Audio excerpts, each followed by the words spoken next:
मैं बैठा हुआ संडे की शाम को बस खाली स्क्रॉल कर रहा था इंस्टाग्राम को। मेरी एक्सप्लोर फीड में एक वीडियो आई। मैंने एक बार देखा उसे, फिर दोबारा चलाई। शेफाली 01 वीडियो में क्या बोल रही थी वो मेरा ध्यान नहीं गया। उसकी स्माइल इतनी प्यारी थी ना, मैं बस वही देखता रहा। उसकी वो छोटी छोटी आंखें मानो मुझे ही देख रही थी। बालों को बांध रखा था उसने और 2 लटें निकाल रखी थी। मैं देखते ही उसे मंत्रमुग्ध सा हो गया। फिर वीडियो में जो बात कह रही थी वो मैंने सुनी। मुझे अच्छा लगा उसे देख के। उसे हंसता देख मेरे चेहरे से हंसी जा ही नहीं रही थी। मैं उसकी प्रोफाइल पे गया, उसे टेक्स्ट किया, hi your videos are amazing, keep up the good work. उसे फॉलो करके मैंने बस फोन साइड में रख दिया। फिर 2 घंटे बाद जब फोन चेक किया अपना, मेरे पास उसका टेक्स्ट आया हुआ था। खुशी की बात ज्यादा ये थी कि उसने मुझे फॉलो बैक भी कर लिया था। थैंक यू सो मच लिखा था उसने और साथ में 2 दिल भी थे।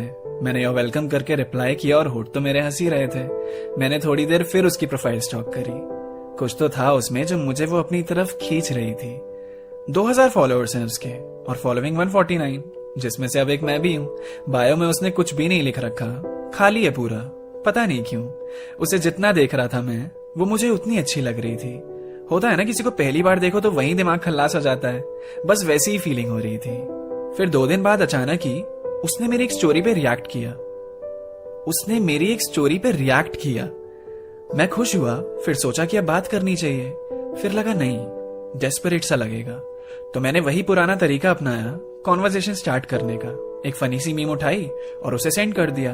फिर तब से बस वो मैसेज सीन होने का वेट मैं करता रहा। फोन बंद करता, फिर खोलता, हर मिनट बस फोन ही चेक करता रहा। अब रात के 11 बज चुके थे और अब मैं सोने ही जा रहा था। सोने से पहले फोन देखा तो उसका रिप्लाई आ रखा था।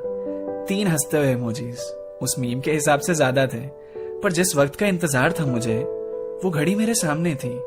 मैंने भी एक हंसता इमोजी भेजा और हिम्मत करके पूछा उससे, by the way how are you? और 2 सेकंड में मैसेज सीन हो गया। वो टाइप करने लगी, मैं ठीक हूं, व्हाट अबाउट यू? मैंने अपनी खुशी को कंट्रोल करके उसे जवाब दिया और वहां से हमारी बात शुरू होने लगी। उसने मुझसे पूछा मैं कहाँ रहता हूँ और मैंने उससे।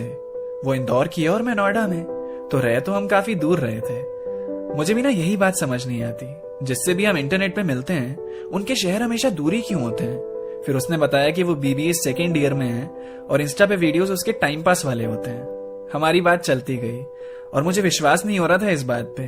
वो भी कंफर्टेबल लग रही थी क्योंकि हार्ट वाले इमोजीज आ रहे थे हर मैसेज के साथ में। फिर जैसे जैसे रात गहरी होती गई, हमारी बातें भी गहरी हो गई। रात का वक्त ही ऐसा होता है। अचानक ही वो अपने पास्ट की बातें करने लगी। उसने बताया कि अभी कुछ महीने पहले उसका ब्रेकअप हुआ था। वो अभी भी उससे मूव ऑन करने की कोशिश कर ही रही है क्योंकि बहुत सीरियस रिलेशनशिप था, लेकिन अब वो अपने एक्स से या उससे मिलती जुलती किसी भी निशानी से नफरत करती है। उसने सारी फोटोज, चैट्स और भी सब डिलीट कर दिया है जो भी उसे उसकी याद दिलाती है। और सच कहूं तो उसकी ये सारी बातें मुझे बोरिंग लगने लगी थी, तो मैंने भी मौका देखते ही टॉपिक चेंज कर दिया। उसकी फैमिली के बारे में पूछा और कुछ उसके दोस्तों के बारे में पूछ लिया। और ऐसा नहीं था कि सिर्फ मैं ही सवाल कर रहा था, वो भी जानने की कोशिश कर रही थी मुझे। और बात करते करते हमें पता भी नहीं चला कि घड़ी में कब 2 बज गए। अब हम दोनों को ही नींद आने लगी तो गुड नाइट बोलकर बात खत्म। मैंने पहली बार किसी अनजान शख्स से ऐसे इंटरनेट पे बात करी थी और लग नहीं रहा था कि पहली बार बात कर रहे थे हम। मैं फोन रखते ही बस गहरी नींद में सो गया और सीधा सुबह फिर 11 बजे उठा। उसका वॉइस नोट आया हुआ था जिसमें उसने मुझे गुड मॉर्निंग आभाष कहा था। मेरे चेहरे पे एक स्माइल थी। फिर मैंने भी उसे गुड मॉर्निंग टेक्स्ट कर दिया। अब हमारी ना रोज थोड़ी थोड़ी बातें होने लगी। वो रोज पूछती ही थी मुझसे कि डिनर में क्या खाया। फिर जब मैं उससे ये सेम सवाल पूछता था तो वो लिखकर जवाब नहीं देती थी, फोटो खींच के भेजती थी कि आज ये खाया। वॉइस नोट्स भेजते रहना शायद उसकी आदत में ही था, या अपनी प्यारी सी आवाज पे उसे गुरूर बहुत था। मैं भी सोचता था कि वो वॉइस नोट्स भेजती है तो मुझे भी बोलकर ही जवाब देना चाहिए, पर अपनी रिकॉर्डेड आवाज में भेजूं कैसे, उसे सुन के मैं खुद ही डर जाता था। अब उसकी गुड मॉर्निंग से सुबह और गुड नाइट से रात होने लगी थी। 2 महीने तक हमारी रोज रोज कभी इधर की कभी उधर की बात होने लगी थी। वो अपनी वीडियोस बना के जो अपलोड किया करती थी वो देखकर ही मैं अपना दिन गुजार लिया करता था। इन 2 महीनों में हम एक दूसरे से बस मिलने की बात ही कर रहे थे, पर मिलने का मौका कहाँ बन पा रहा था। फिर बाद में एक वक्त ऐसा भी आया जब 3 दिन लगातार हमारी कोई बात नहीं हुई। मैं भी बिजी हो गया था थोड़ा और उसकी तरफ से भी कोई शुरुआत नहीं हुई। और ये इतने समय में पहली बार था कि हम अचानक ही ऐसे शांत हो गए हों। फिर रात को 9 बजे मैंने उसे टेक्स्ट किया, हाय शेफाली कैसी हो? उसका जवाब नहीं आया। 2 दिन गुजर जाने के बाद भी मुझे ये तो पता था कि वो ठीक है, क्योंकि स्टोरीज और वीडियोस डालना उसने बंद नहीं की थी। मैंने भी ज्यादा सोचा नहीं और इन दोनों बिजी था तो काम में लग गया। अगली सुबह को मैंने देखा तो उसका मैसेज आया हुआ था। मैंने बस देखा कि उसका मैसेज आया हुआ है, खोलकर सीन नहीं किया। फिर बाहर जाना था मुझे दोस्तों के साथ, शाम तक वहीं रहा और फोन पर मेरा ध्यान ही नहीं गया। रात को जब मैंने फोन देखा तो उसके 2 और मैसेज आ रखे थे। जस्ट अभी मैंने खोल के देखा तो लिखा था, कहाँ हो यार सुबह से, एक रिप्लाई देने का भी टाइम नहीं। मैंने पहले तो वो मैसेज दोबारा पढ़ा, फिर थोड़ा सोचा कि रिप्लाई तो उसने नहीं किया था ना मेरे मैसेज का पहले, जब 2 दिन से मैं इंतजार कर रहा था। तो फिर ये मुझसे क्यों शिकायत कर रही है कि मैं रिप्लाई नहीं कर रहा। ये लड़की भी अजीब है यार। मैं मन में कह के हंसने लगा। मैंने उसको यही बताया कि बाहर था इसलिए फोन देखा नहीं। उसने इट्स ओके कह के बात करी और बड़े दिन बाद हमारी पहले जैसी बात होने लगी। अब उसका बर्थडे भी आने वाला था तो मैंने सोचा इंदौर जाके उससे मिलकर उसे सरप्राइज दूंगा। तो उसके बर्थडे से 1 दिन पहले की टिकट मैंने करवा ली। इतने दिनों के सोचने के बाद मैं उससे मिल ही लूंगा फाइनली। हमारी इतनी बातें होती हैं पर अभी तक हमने नंबर्स एक्सचेंज नहीं किए। शायद जरूरत नहीं पड़ी, या टेक्स्ट पे ही हम दोनों ज्यादा कंफर्टेबल थे। इंस्टा पे ही मिले थे और इंस्टा पे ही बात होती थी अब तक। एक दिन रात को उसका मैसेज आया। उसने कहा, यार आभाष, मैं परेशान हो रही हूं बहुत। मैंने पूछा क्यों, क्या हुआ? उसने बोला, हम कॉल पे बात कर सकते हैं क्या? मैंने कहा ठीक है, जब तुम कहो। उसने अपना नंबर दिया और कहा, कल करना मुझे कॉल। मुझे समझ नहीं आया कि अचानक ऐसा हुआ क्या, पर ऐसा पहली बार हुआ मेरे साथ कि बिन मांगे किसी लड़की ने मुझे नंबर दिया था। मैंने सोचा चलो मिलने से पहले एक बार बात भी हो जाएगी, पर अभी भी यही सोच रहा था मैं कि ऐसी क्या बात थी जो उसने मुझे मैसेज पे नहीं बताई। फिर कल शाम मैंने उसे कॉल किया। उसने बोला, हेलो कौन? मैंने सोचा ऐसे क्यों पूछ रही है, फिर याद आया, अच्छा हाँ, मैंने तो अपना नंबर दिया ही नहीं था। मैंने जैसे ही कहा हेलो, फिर अचानक ही उसकी आवाज में एक रोने जैसी कंपन महसूस हुई। उसने फिर पूछा, हेलो कौन? मैंने कहा, अरे मैं आभाष, आकाश। और उसका आकाश बोलते ही उसकी सांसों की आवाज मुझे जोरों से सुनाई देने लगी। मैं बोलता रहा, hello Shifali, are you there? मैं आभाष, तुमने ही कहा था कॉल करने के लिए, बताओ ना क्या बात करनी थी।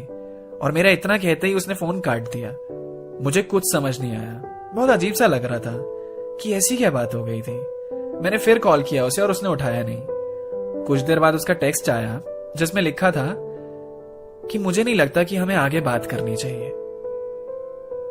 मैं एकदम ही चौंक गया कि ये क्या बोल रही है ये, अचानक ही ये कहां से आया कि बात नहीं करनी चाहिए। मैंने पूछा क्यों, ऐसा क्या हो गया यार? उसने कहा, तुम्हारी आवाज सुन के ना, जो मैं भूल चुकी हूं, मुझे सब फिर से आ गया याद।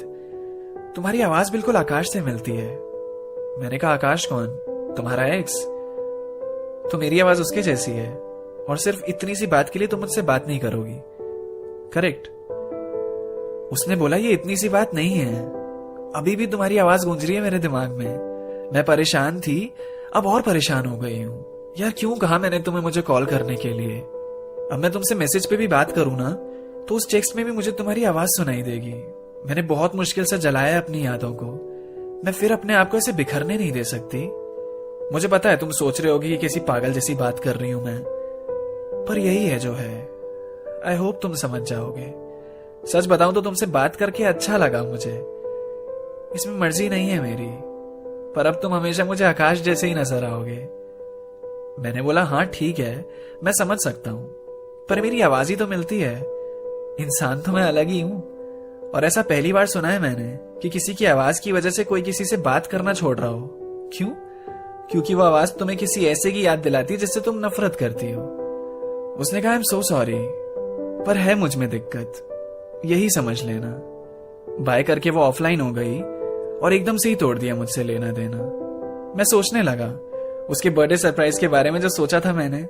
सरप्राइज तो वैसे मुझे मिल गया था और इस चीज की तो टिकट भी नहीं ली थी मैंने। मिलने की बात क्या करूं अब, ताल्लुकात ही टूट गए। सिर्फ एक चीज के कारण सारे नाते छूट गए। मेरी आवाज किसी से मिलती है और उसकी सजा भी मुझे मिलती है। ये ज्यादा नहीं हो गया? ये लड़की भी अजीब है यार। मैं मन में कह के हंसने लगा।